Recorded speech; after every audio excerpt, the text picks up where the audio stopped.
আমি কথা দিচ্ছি, এবার কথাটা নিজেকেই দিলাম। এই নতুন বছর আমি আমার খেয়াল রাখবো। আমার আমিটাকে অনেকটা সময় দেব। মন খুলে জোরে জোরে হাসবো। এই যে কথাগুলো শুনলেন এতক্ষণ, সত্যি বলতে কি প্রত্যেকটা মানুষের আগে নিজেকে কথা দেওয়া উচিত, নিজেকে ভালো রাখা উচিত। আপনি নিজেই যদি ভালো না থাকেন তাহলে আপনি আরেকজনকে ভালো রাখার দায়িত্ব কিভাবে নেবেন? কাজেই নিজেকে আগে কথা দিন, নিজেকে ভালো রাখুন। এই দুনিয়াতে মানুষ ভীষণ স্বার্থপর। আপনি যার জন্য যত বেশি করবেন সে দিন শেষে আপনাকে ততটাই কষ্ট দিবে। আর এই কথাগুলো সত্যি বলতে কি বানানো কোনো কথা না, এই কথাগুলো আসলে বাস্তব। কারণ বাস্তবে যদি এই কাহিনীগুলো নাই ঘটতো তাহলে এই কথাগুলো এত বেশি ভাইরাল হতো না, আর মানুষ এই কথাগুলোর সাথে এত বেশি পরিচিত হতো না। বাস্তবে আমাদের সাথে যা কিছু ঘটে যায় সেইগুলোই পরক্ষণে আমরা টিভি, সিনেমা, নাটক এই সব কিছুতে দেখতে পাই।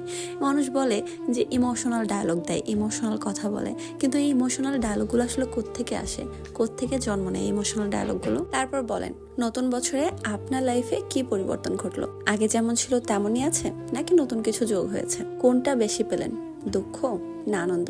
অবশ্যই কিন্তু কমেন্টে জানিয়ে যাবেন।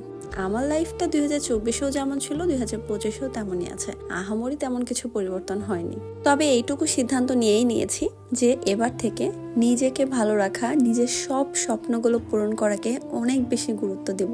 কারণ দিন শেষে আপনি নিজে ভালো থাকলে আপনার আশেপাশে সবাই ভালো থাকবে, আর সবাই আপনাকে মাথায় তুলে নাচবে।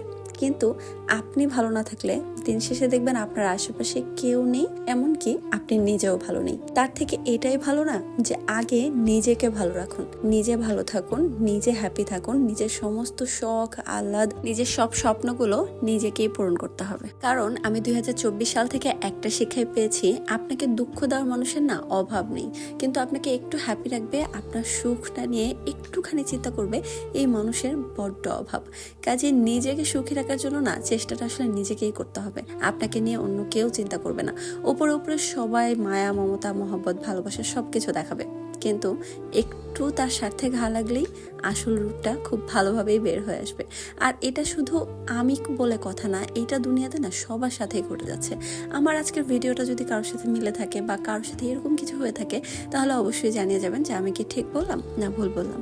অনেক বকবক করে ফেলেছি, পুরো ভিডিওটাতে একবারও বলা হয়নি যে আজকে নতুন বছরের প্রথম দিনটাতে পছন্দের খাবার দিয়ে শুরু করেছি, সেটা হলো চিকেন বিরিয়ানি। বিরিয়ানির রেসিপিটা কিন্তু ফুল দেখিয়েছি, ভালো লাগলে অবশ্যই শেয়ার করে রাখবেন, তাহলে পরবর্তীতে আপনার মন চাইলে আপনি বানিয়ে কিন্তু খেতে পারবেন। 24 সালের প্রথম দিনে কিন্তু এই ভুলটা করা যাবে না যে এত মজাদার একটা রেসিপি কিন্তু আপনারা শেয়ার করে রাখেননি নিজেদের টাইম লাইনে। শেয়ার করে না রাখলে পরবর্তীতে আর খুঁজে পাবেন না।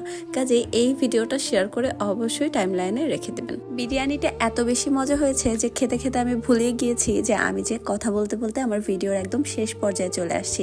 লাস্টে এই কোক না হলে তো একদমই অসম্পূর্ণ।